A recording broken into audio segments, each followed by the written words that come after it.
as many as we can. I'm going to read questions that you're submitting.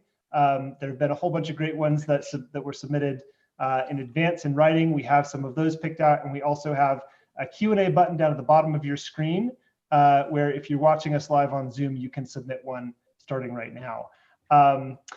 It is my pleasure to introduce our panel tonight. Lincoln Project Senior Advisor, former Republican National Committee Chairman, and former Lieutenant Governor of Maryland, Michael Steele. Michael, it's so great to have you joining us tonight. Hey, Ron, it's good to be with you, man. And communication strategist, former chair of the New Hampshire Republican Party, and my fellow Lincoln Project co-founder, Jennifer Horn. Jennifer, welcome back. Always great to be here. Thank you, Ron. And former political director of the California Republican Party and a Lincoln Project co-founder, Mike Madrid. Mike, it's always good to have you. Thanks for being on again. Sure, great panel tonight. Looking forward to the talk. Absolutely. So before we get into questions, I want to ask each of you to offer a few opening remarks. And Jennifer, I'd love to start with you to share with folks, just to set the table, what is at stake in this election, if you're just tuning in now? Democracy, liberty, an America that fulfills her promise to future generations, to our children and our grandchildren. We saw this on the debate stage just a couple of nights ago as the president, all I can think is melted down right in front of us. A leader who not only will not denounce racism, but embraces bigotry, a president who mocks and demeans and divides at every moment that he gets.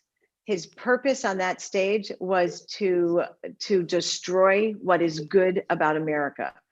That's what's at stake here.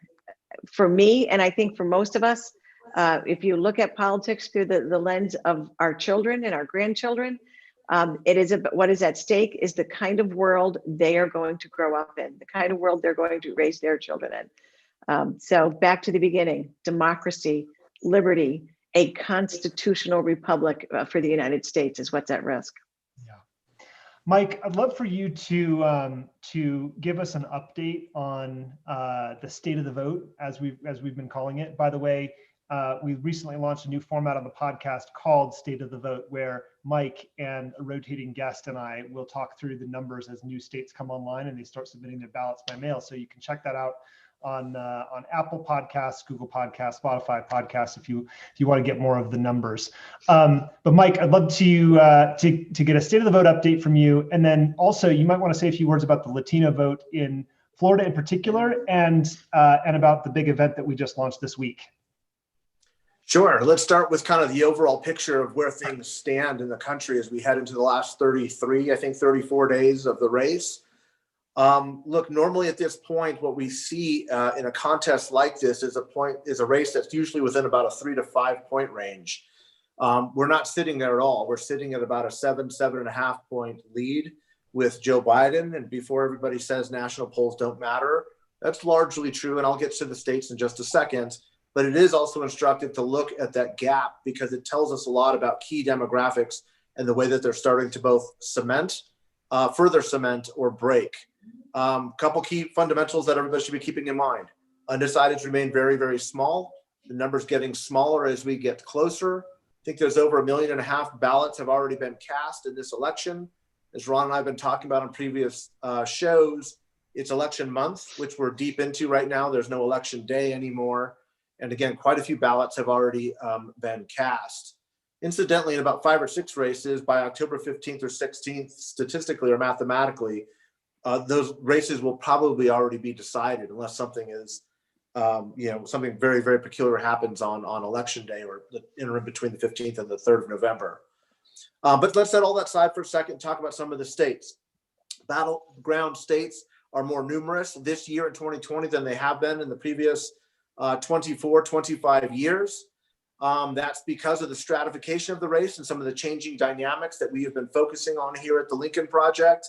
I want to talk about 3 states in particular today, though. I want to talk about Iowa, I want to talk about Ohio, and then I'm even going to talk about Texas. Going to have a little bit of news about Texas coming up in the next few days. So Iowa is an overwhelmingly white state.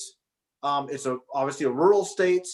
It's a state that broke very largely for Donald Trump in 2016 with a +9 share. Most polling has this at about a +2 or +3 for Biden at this point in time. Very competitive race. And one of the peculiarities of Iowa is it votes almost lockstep with Wisconsin. I think in the last 100 years, they've only voted in different directions 1 or 2 times in a presidential contest. That's interesting because Wisconsin has consistently been a 10-point race, with Biden showing strong numbers, a strong floor of support. His downward numbers have not moved beyond a 48, 49 range. There's a lot of polls showing him in the low 50s now, a very good commanding position. Iowa seems to be following Wisconsin's lead, and I think Iowa's going to be a very competitive race, not just for the presidency, but for the Senate seat between Greenfield and Joni Ernst. Very good chance the Republican candidate, Joni Ernst, loses that seat. You'll know Joni Ernst because the Lincoln Project has spent a lot of money making sure that we send her back to Des Moines and out of Washington, D.C. in November. Let's move on to Ohio. Ohio, large number of that famed non-college educated blue-collar white worker, right? This is the base of Donald Trump's support. This was one of the states that, frankly, us and pretty much every other group, and I would even argue most of the campaigns, figured that there was no value in going after because it's moved so strongly towards Trump over the past 3 years. But campaigns matter. They happen for a reason. And we're sitting now at a +3 Biden in the rolling average. This has been moving for the past 4 or 5 weeks. It was a late break, but it's happening. And it's also commensurate with the increase in what we're seeing in Pennsylvania.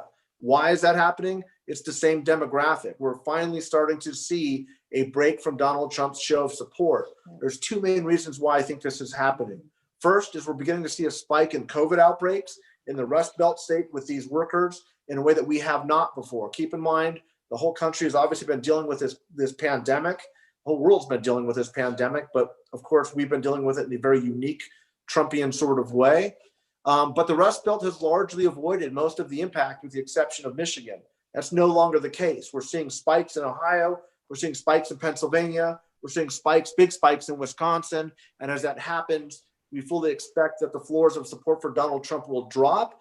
The main base constituency in these states are working class, non-college educated white voters. And so we're looking at numbers that are showing a downward trajectory, and Ohio is now very much in play. Biden spent the day after the debates in Ohio. Donald Trump went dark the same day, pulled all of their ads out of Ohio as they're running into more and more cash problems. And then what we're also seeing is Biden spend a very, very large sum of money late. So keep your eye on Ohio. There's a real possibility that Biden picks up that win in a way that nobody expected even 3, 4, 5 weeks ago. I've gone on a little bit long, but let me mention Texas really briefly. Look, Texas has been kind of nagging at us ever since about April or May, the April-May timeframe. The numbers, the data was telling us this race was going to be close. I think all of our history and expertise was saying it's Texas, it's fool's gold. Don't spend too much time or too much energy there. It's a big state. It's an expensive state. It will fall back into its traditional Republican trajectory. Stay away. Go look at other states. If you really want to gamble, go look at Georgia, go look at Ohio, go look at Iowa. But as those states start to come into line, that same Republican deterioration is happening in the great state of Texas. And the Lincoln Project is them taking a very real, very close look at a big move in Texas. You'll be hearing more about it if we decide to go that in the next couple of days. So stand by. We may have some big news coming into Texas. Yes, sir. Absolutely. Thank you, Mike. Michael, before we get to questions, I would love for you to take a few minutes to talk about sort of piggybacking on everything that Mike just offered us, why you think it is that Republicans are moving away from Trump, and not just moving away from Trump, but many of them toward Joe Biden. Thank you very much. And, Mike just laid the floor. He laid the perfect foundation for this part of the conversation, because it will contextualize, I think, for a lot of folks out there, a truth that isn't actually articulated too often. We sort of conflate every Republican in the country into Trumpism, number one. Mistake number one right there. That is not true because you got three here that aren't in that orbit, right? And so, or four here. So, but the reality of it is that narrative sort of took hold and therefore let a lot of people ignore what was really happening on the ground.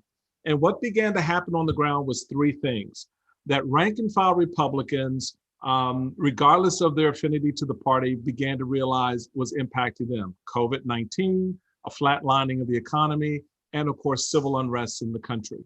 And so that pulled at various political strings for these folks. The hardcore Republicanites, they're not going anywhere. We know that.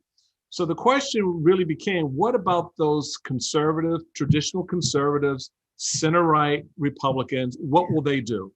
And what you're now seeing is they are now beginning to feel another round of COVID-19.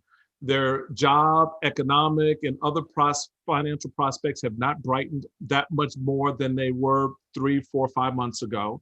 And they're now being asked to defend the comments, the rhetoric, and the behavior of the president, the titular head of their party, as well as those elected Republicans in office who seem to hold their head down and sort of pass by the microphone bank and don't say anything.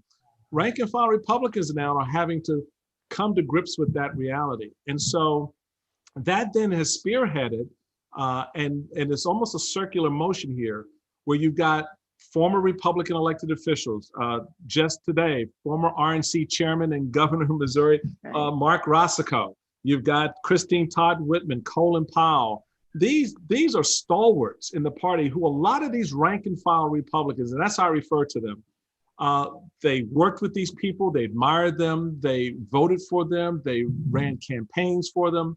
And so all of a sudden it occurs to them, well, wait a minute, Colin Powell is he's not no gadfly. He was a serious player. So what is it about Donald Trump and what's happening in this administration that makes someone like a Colin Powell say enough? What is it about this administration that makes a former RNC chairman like myself and Mark Roscoe go to the other side, if you will? And so all this combination is being played out in the numbers that Mike just shared with us. You're beginning to see that movement in the dirt, as I like to put it, as a grassroots guy. And that now sets the stage for what Lincoln Project is going to be doing over the next 30 days to add a little cement to that ground as people are moving so they can't turn around and go back. Love it. In the dirt. I love it. Thank you, Michael. So for this town hall, in order to answer as many questions as possible, as I mentioned, I'm going to read through these. And again, if you want to ask a question, feel free to submit one using the Q&A button down below. So this first question, Jennifer, comes to you from Stephen Hames in Colorado, who says, I don't live in a battleground state, Colorado. I have a friend who lives in a battleground state, Michigan, along with their relatives. How do I convince my friends to work on their relatives to vote for Biden?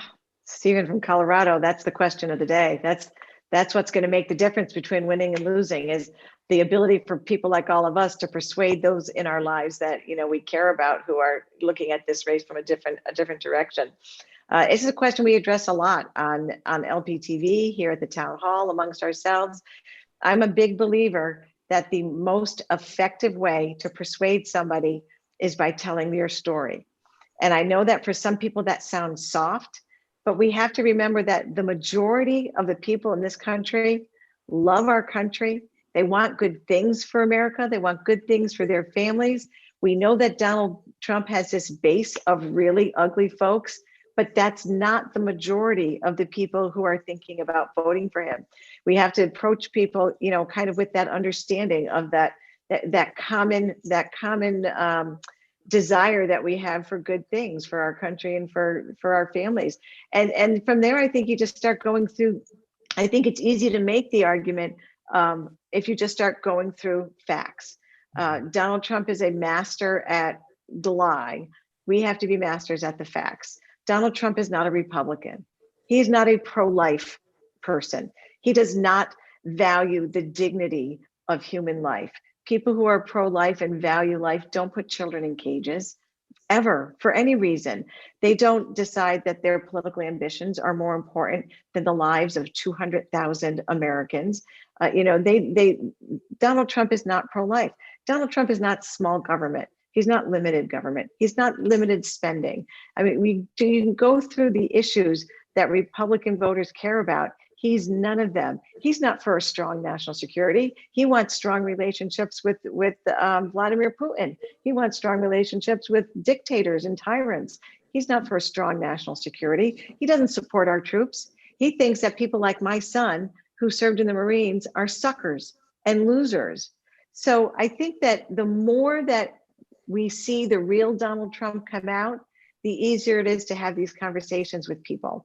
And I think that the more that you can make it personal to your experiences, make it personal to their experiences, I think the easier it becomes. And then to Michael's point just a few minutes ago, there are so many good people out there that we have all respected for so many years who are coming forward and saying, this man is dangerous. The problem isn't just that he's wrong for our country. He's dangerous for our country. He is a danger to democracy. So I think that those are the kinds of conversations we need to have. And what I can tell you, and this goes back to what Mike just said a little while ago, the undecided group seems to be getting smaller and smaller. So far, they seem to be breaking our way. I think we need to continue to be having these conversations. Don't let up. Don't be judgmental. Don't be angry, but don't let up. And know that you're not alone. And know that you are not alone, and let the people you're talking to, that's kind of the point you want to make. They are not alone. It is okay. And here's one last, now that you said that, Ron, one last argument for these folks is we are not asking them to abandon their voter registration and become a Democrat. We're asking them to stand in this one moment and do something that is out of the ordinary for them, for the greater good, to become part of a movement that is about preserving what is great and wonderful and unique about our country. They don't ever have to vote Democrat again for the rest of their lives if they don't want to. This is about one moment in time. Yeah. Michael, I've got a twofer for you, meaning I've got two questions along the same lines from two different people. So first is Joyce Deschamps from Florida, who writes, assuming Biden wins, what worries you most about November 4th to January 20th? And what can we do to prevent trouble? But along those lines, Lisa Cutter from Indiana writes, Trump is burning down democracy in order to save himself. It is obvious that he is trying to cheat to win re-election through misinformation, intimidation, delaying the mail, etc. He is going to try to declare that he won an election night before all votes are counted. What is being done and can be done to stop this? So there's a pre-election question here and a post-election question here. And what would you say to Joyce and Lisa? So very quickly, Joyce and Lisa, stay calm. All right, stay calm. I happen to, have a lot of coffee, and I'm not going to tell you what's in the coffee cup, but it's a coffee cup. So just stay calm. They want you to be agitated. Right. They want you to act out, because if you do, and when you do, it furthers their narrative. See, I got to send in federal troops. See, I got to put in my own poll watchers. See, fill in the blank. So stay calm. You know what you have to do, boo. Come on. You got to get your ballot, right? You got to fill it out, and you got to send it back in. And do what the instructions tell you to do. If you've got a blind envelope, meaning you're going to put your ballot in that envelope and then put that envelope inside another envelope, don't complain about it. Just do it. All right. That's the process. Understand the process that's going to be required to have your vote counted. And along those lines, tap into your Board of Elections, track your ballot, right? Virtually every state now, you can track your ballot. I just checked today. I was told by the state of Maryland, my ballot goes out on Monday.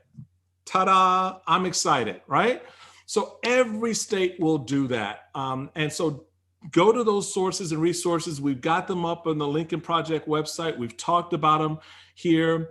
Educate, inform yourself, but don't get overwhelmed by the process, and don't fall into the trap and get angry at the idiots who will show up at the polls as poll watchers. Know this, to be a poll watcher, you have to be certified by the Board of Elections. In other words, they got to know who you are. You just don't get to show up and say, well, I'm here to watch polls. No, you're not. Get outside, right? So understand the process. On the back end of that, I said stay calm on the front end. This is where you're just going to have to chill on the back end, because we're not going to know who the winner is necessarily on election night. We're going to see a map that could look bloody red from same-day voting, because a lot of Democrats and independents are voting now by mail, for example, and depending on your state, they may not start counting those votes until election day. Some states count them as they come in. Some states count them election day. Some count them once the polls close officially on election day. So it's going to be extended. Stay calm. Yeah. Anything the president says other than, I'm going to wait to see the outcome of the election, don't get fired up about that. Just know he's going to say something other than that. We know that. So I think the thing that the real big takeaway from this second part is knowing that there are a lot of people right now, through voter integrity projects, through on the ground organizing. I was part of a number of wargaming strategies that looked at various scenarios and how state boards of elections, the federal government, the judiciary, the executive branch, campaigns, all of that, how all of those scenarios will play out. There are going to be a lot of good, smart people on the ground to make sure that the process does not get off the rails. But the most important thing for the American people is to know we may not know who the winner is on election night. Get a nice tall drink, settle in, and don't get overheated too soon. Let's see how the process plays out, because I've talked with a lot of secretaries of state, and this is the last point, a lot of secretaries of states, and they are engaged. They know what they're up against. They know not just America, but the world is watching this process, and they want to do right by it. And they are coordinating, they're strategizing, they're talking to each other, and they're trying to get the best practices from one another to make sure they can get your ballots counted correctly, and that the result that's reported is a result you can trust. Yes. Mike, speaking of voting and the upcoming same-day vote, Suzanne Hess writes, after the debate, I have some great concern that the chaos will keep the alleged undecideds home. Is there any way to address that? And I know you touched on the shrinking number of undecideds already a little bit, but can you seize on the debate part of that question and talk about what impact you think the spectacle, to put it generously, I think, that we saw on Tuesday night is going to have on the remaining undecideds in the race, and in fact, Trump voters or Republicans who were watching and waiting to see what would happen? Well, we know that any negativity, whether it's from one campaign to another or a candidate acting out the way Donald Trump was during the debate, tends to have a suppressive effect on voter turnout and voter engagement. People just kind of, shake their head, roll their eyes a little bit, and say it's just politicians being politicians. I don't want to be involved with this. They act like this anyway. They're all the same. None of this matters. And while I think it's a stretch to suggest that Donald Trump was smart enough to use that as a tactic, I think he's probably employing it for other mobilization purposes, trying to get his own base angry, fired up, and not just for purposes of voting, although that's part of it, but for any activities he's going to be trying to engage them in beyond the election. Having said that, look, I also think that this debate in particular had the added effect of really invigorating the Democratic side of the aisle, the voter base with Democrats, and we're seeing significant signs of that. Just got polling data a few seconds ago, actually, while the show was going, that shows a very significant break of undecideds towards Biden. Georgia specifically, you're now seeing Biden in a +2 position, where 5-6 months ago he was in a -7 position, with a 9-point swing of undecideds moving towards Joe Biden. So look, I look, and I'll take full responsibility for this. I've regularly said and consistently, especially with the stratification of this race, that debates have very little influence in the outcome of public opinion. Now, of course, I didn't expect to see what we saw, and I don't want to use that as too much of a qualifier, but the early data is showing that there's probably a 3 to 4% move of undecideds towards Biden. So I don't think that this negativity is going to have a suppressive effect at all. In fact, I think it's going to have a mobilization effect. And I think it's going to hurt the president.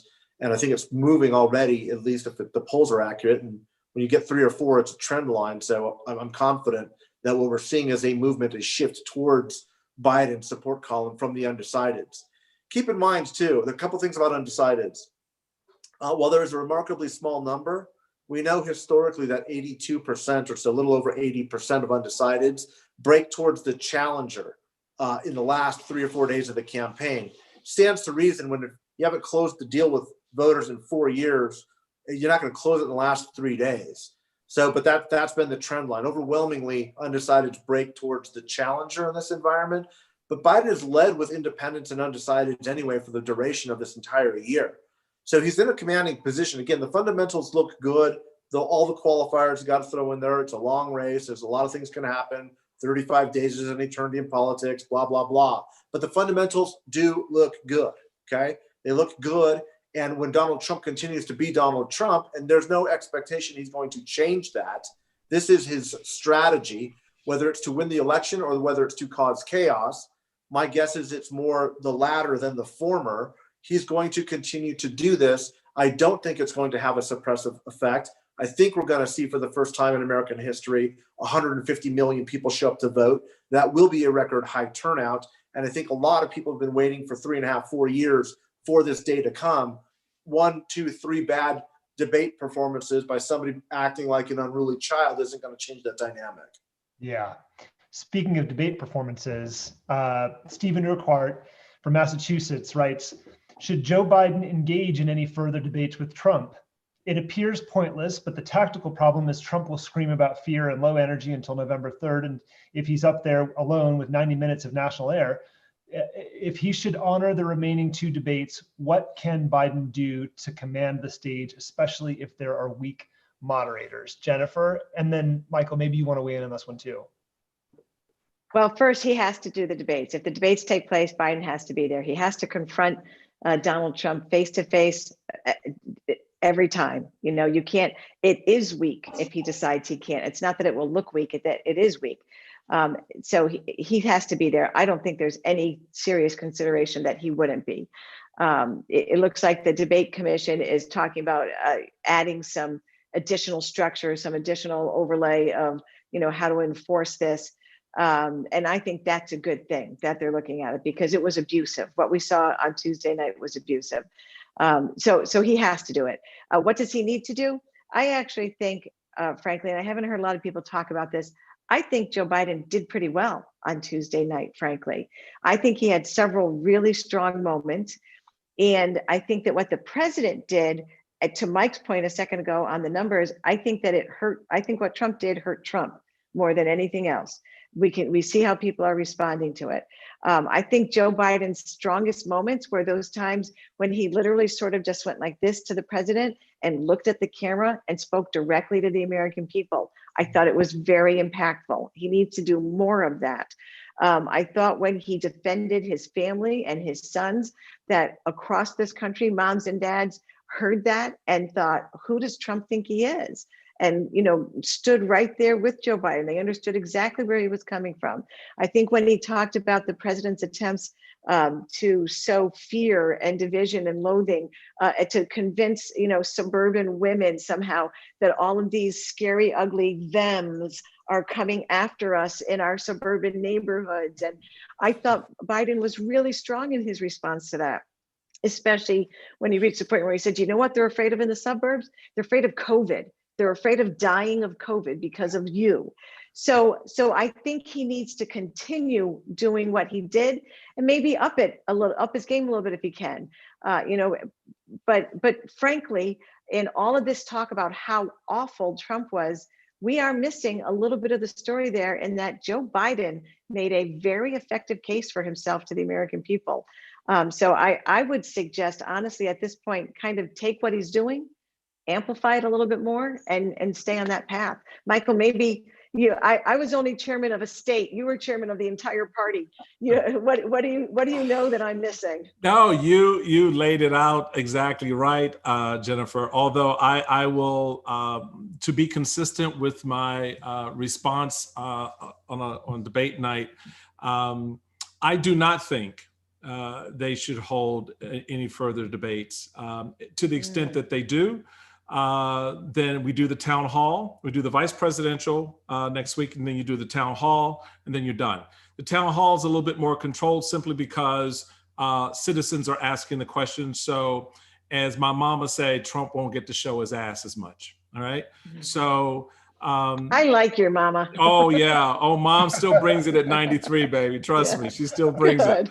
And here's why for me. And look, this is me knowing what the reality is going to be. The reality is going to be they're going to do the remaining debates. The commission is already looking at that, making some changes. Trump has come out today and say, I don't know if I'm going to make any, accept any changes at this stage. Fine. I don't think he really wants to debate anymore after this performance anyway. Another sidebar discussion. But knowing Trump and having worked with him and certainly watched the last 5 years, you're not going to get anything better in the next Biden-Trump debate than you got this week. I just want y'all to know this. That's a sad. It's just not going to happen. This is the man. The man is 70 some years old. He ain't changing any spot at this point to appease you or to appease those around him. So his calculation in his head, in his world, is what he did worked. Our reality and truth is, no, it didn't. But you go ahead and do more of that. Fine, go ahead and do more of it. But I watched what happened on Twitter, and I watched what happened with people who were texting me. 20 minutes into this thing, they were done. Yes. They turned it off. A lot of people turned it off. And so to the moments that Jennifer was talking about that Joe Biden had, probably a lot more people didn't get to see those moments.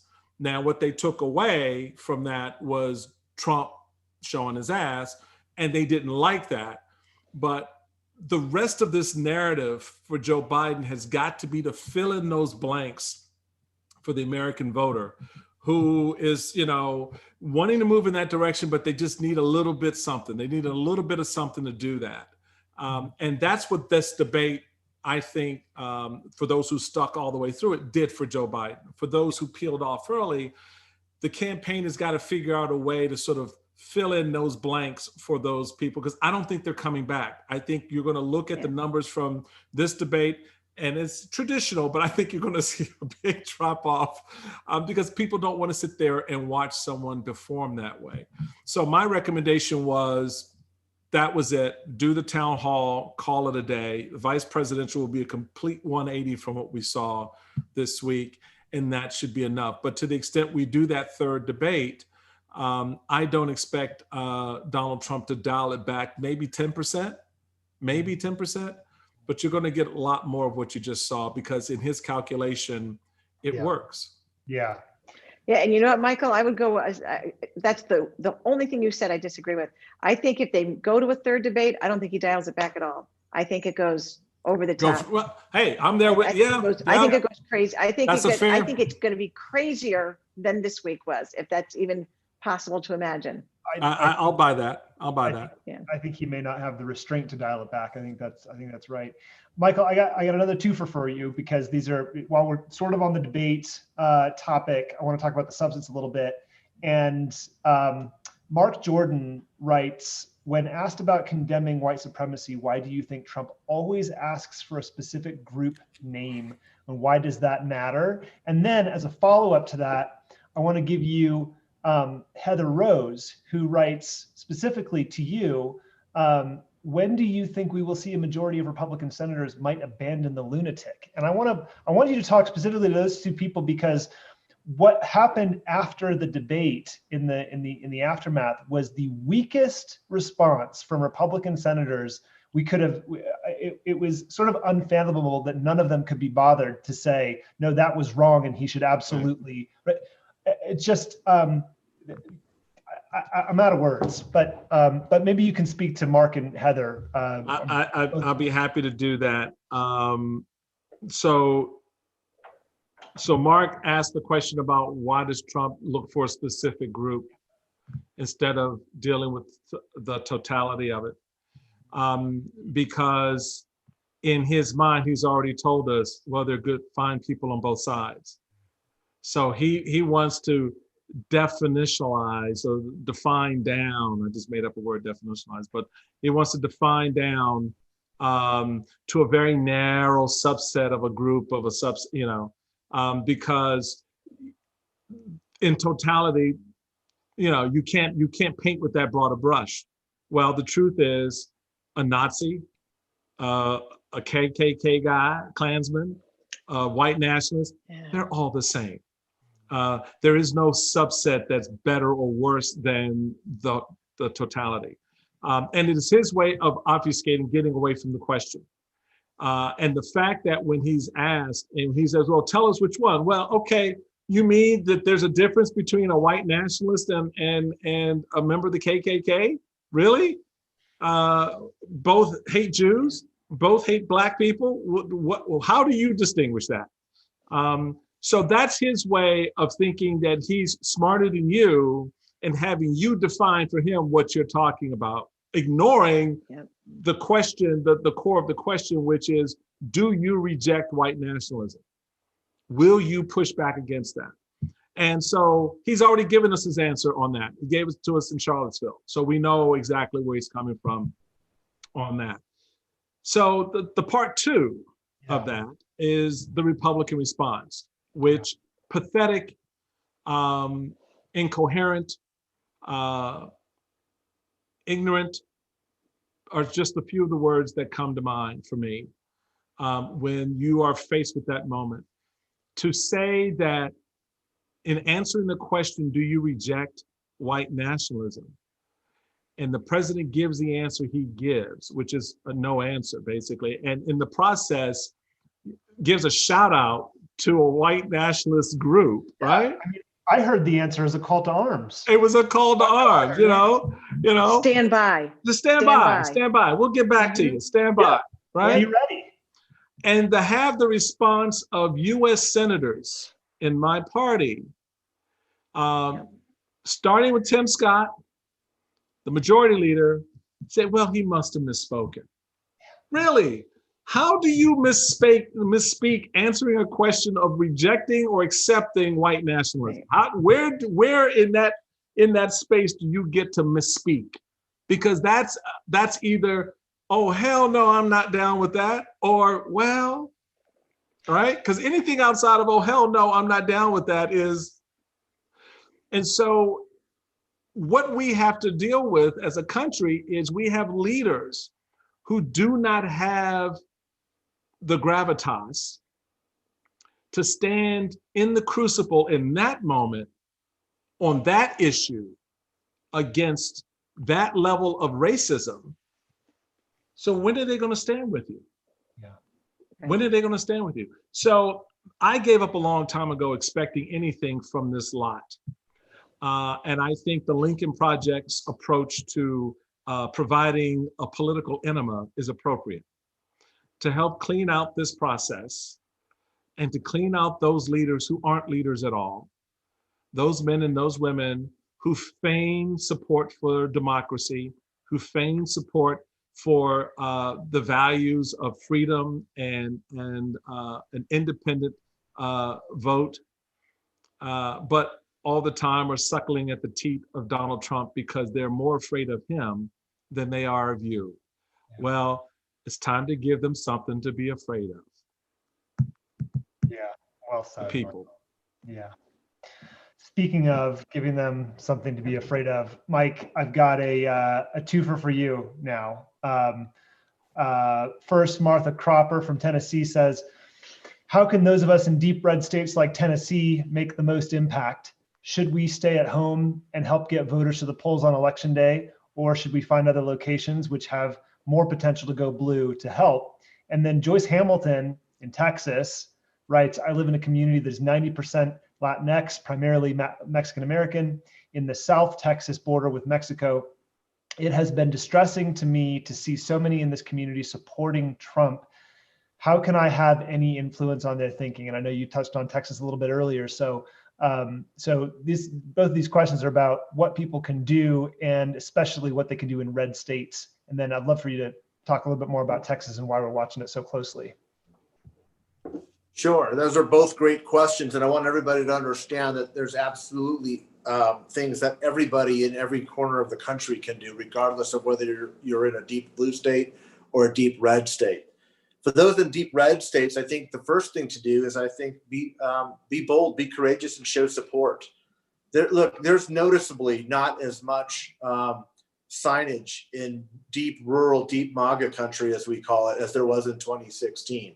There's much shakier vote that is out there, right? There's a lot of the spin that goes on saying, oh, there's still these shy Trump voters. Well, look, from a math perspective, you can't have both the most excited, enthusiastic base in history, as they claim, and at the same time have a bunch of shy voters. You can't have it both ways. You can have one or the other, but you can't have both.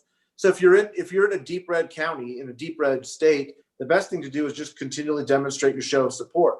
Don't get yourself into trouble, but just show that there are far more people like you than you think there are. Okay, a lot more, and we don't need many, as we've been talking about, as I've been kind of beating the drum this whole campaign. We just need 4% of Republicans to move over, and frankly, that's the margins that we're going to get in very deep red counties. There's more fish in the barrel. Just look at it that way. There's a lot more votes to get, so the more you're willing to go out there and fight. It's a tougher fight for you. I'm not going to say it's not, but it's absolutely just as impactful. And again, we're going to see some surprises on election night. Okay. I can't tell you where we're going to see them because we're not getting a whole lot of polling. But when I see things like the independent candidate in Kansas outpolling the Republican candidate, something is happening. Okay. This is Kansas. There's polling showing Ernst falling deep behind Greenfield. I mentioned it was a 3-point race. Again, just because I have a problem with polls, I was looking at polling during a couple minutes ago. There's polling out showing Ernst falling behind by double digits in Iowa. Okay. And we're going to get to Texas in just a second, but Georgia, as I mentioned, is a +2. These are deep red states, folks. Yeah. These are deep. You can't get to these numbers unless there is a hemorrhaging with the Republican base. And the way this works is no state is in isolation.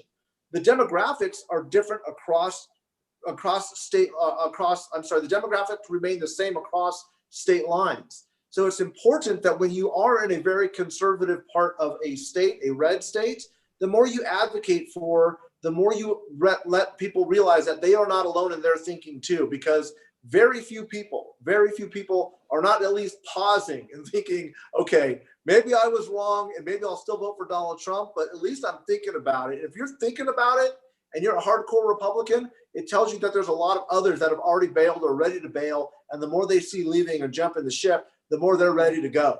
All we need is 1 in 25 Republicans, folks. And if you live in a county where there's a lot of Republicans, happy hunting. There's a lot of fishing. Go get them. Okay. So let's talk about Texas a little bit. Latinos in Brownsville, especially in border areas. Look, you can't get to dead even in Texas unless you're seeing 3 things. The first is you got to have hemorrhaging in the Republican base. There are Republicans fleeing the party of Donald Trump right now. Okay, that is absolutely happening. The second thing that you're going to see is we're starting to see strong enthusiasm with Latino voters, especially in places like Brownsville, El Paso, communities around Lubbock, Texas. That increased turnout, if turnout moves just 2 to 3 percentage points, you will see Donald Trump win the election, okay? Because of this third dynamic. The third dynamic is these senior citizens, 65 plus voters, which up until March of this year formed one of the strongest constituencies for Donald Trump. Let me put this in a little bit of perspective. There is no Republican candidate who has ever won the White House without winning the senior citizen vote, voter 65 plus. He's sitting at a -2 position right now. Joe Biden may be the first Democrat to ever win the senior citizen vote in the history of modern polling. If you have all three of those dynamics happen, and they're all happening right now, 35 days before the election, there's no reason why Texas isn't in play. And that's the data that I kept talking about, okay? If you've been following us on podcasts, Ron and I were talking about this months ago before anybody else was talking about it, put a lot of caveats on that because, again, the data is telling me it's in play. My 30 years of experience is saying, no, don't say it because it's Texas and it's fool's gold, and the Democrats always say that. Yep. The data is getting more and more clear, and it keeps moving in that direction. So while I've never forgotten about it, that Texas car in the rearview mirror is getting closer and closer as I keep looking up at it, and it's now at a point where we have to take a look. Okay, we would be remiss if we did not. And so I think, again, I can't speak specifically on what we're going to be doing, but I want you to pay close attention to what the Lincoln Project's going to be doing, because we've got a high degree of confidence and a good source. We're probably going to be doing something in Texas in the next 72 hours. It's so exciting, Mike. And I just want to put a fine point on what you just said, which is that from the very beginning, we have been saying that Donald Trump's worst reelection nightmare is Republicans turning against him. And that is exactly what the Lincoln Project set out to do. And it is exactly what is happening right now. Before I turn over to you, Jennifer, for some closing remarks, I know we're running a few minutes behind. I got an email from Kathleen McDonough, who wrote, I am 70 years old with health issues. I can't volunteer at the polls. Is the Lincoln Project doing any outreach to Republicans and or independents via postcards and letter writing? I could do that kind of volunteering. And Kathleen, the answer is yes. If you go to our website, lincolnproject.us, you'll see a brand new action center there where you can find your state and find all of the things that you can do in your state, not just postcarding, but we do have a postcarding operation that's going to be going all the way through to next week. You'll be able to request a packet of postcards that are pre-addressed, pre-stamped to persuadable voters in your state. And all you have to do is write your name and a personal note and then drop them in the mail. So again, lincolnproject.us is the website. Go there and you can find all of the ways specific to your state that you can get involved right now and help us out. I also want to mention before we go that we have a great new episode on the Lincoln Project podcast that just dropped yesterday with Mary Trump, Donald Trump's niece, about why the president is the most dangerous man in the world, which is in the title of her new book, Too Much and Never Enough. You can find that on Apple Podcasts, Spotify Podcasts, and Google Podcasts, anywhere you get your podcasts. Jennifer, would you help us land the plane and offer some closing remarks here? I'm happy to, regardless of the fact that I do not have a pilot's license. See what we can do. So I want to talk in closing directly to those people out there that are my friends in the Republican Party, who you wouldn't be on this call if you thought Donald Trump was a great president and you had decided that he was going to get your vote no matter what. There are several things I think that we need to talk about. We've already made the case for why not Donald Trump. We all know what the case is for why not Donald Trump. We don't have to convince you why racism and bigotry and all of the things that this president embraces, why they're wrong for America, wrong for our families. What I want to talk to you about then to close is Joe Biden. Why Joe Biden? Because it's not enough to just not vote for Donald Trump. We need you to show up and cast a ballot for the Democratic nominee for president. And I know that that is not a comfortable place for most Republicans to be. It is not a familiar territory for us. But the bottom line is this race is very much about some very simple black and white values here. It is the difference between a decent man, a compassionate man, a leader who cares about others, who is dedicated to service, and the most grossly indecent person ever to sleep in the White House. A man who has brought corruption and division and a dangerous type of leadership to the White House, like we have not seen before. So when I look at Joe Biden, do I think he's going to be a great Republican president? Boy, what a conservative. Of course not. I know better. I'm not naive. And I understand that when this election is over, there are still going to be issues where I disagree with my friends in the Democratic Party, where we're going to have those debates. But in this moment in time, in this moment in our history, what I know is that Joe Biden is a man who has dedicated his life to public service, that he has inspired service from his children, that like me, he has a child who volunteered to serve in the military. I know that he cares deeply about people. We see it in the way that he interacts with individuals, whether they're, on the street, in the Capitol, at campaign events. We've seen it over and over again. We see his heart when he speaks to people like that young man in New Hampshire who has a stutter himself and stood up and said to the president, can you help me? What can someone like me do? So do I agree with Joe Biden on all these, every political issue? No. Do I think that he is a good man with a heart for our country and a heart for freedom, a heart for people, a heart for dignity for all? I absolutely believe that. And that's what this moment in our nation history, that's the question that we are called to answer. That's the moment that we are being called to stand in. It's not enough for us all to agree and understand that Donald Trump should not be president. We need to come together and actually cast that ballot for Joe Biden. That's why I'm here. That's why I'm doing. That's what I'm going to be doing. And that's what I'm asking all of you to join me in. So thank you, Ron, for the opportunity to land the plane, regardless of my inexperience behind the wheel. Well said, Jennifer. Safe and sound. Thank you. Michael Steele, Jennifer Horn, Mike Madrid. Thank you for being here. And thank you all for joining us tonight. That's a wrap. We'll talk to you soon. Thank you. Good night. Thank you.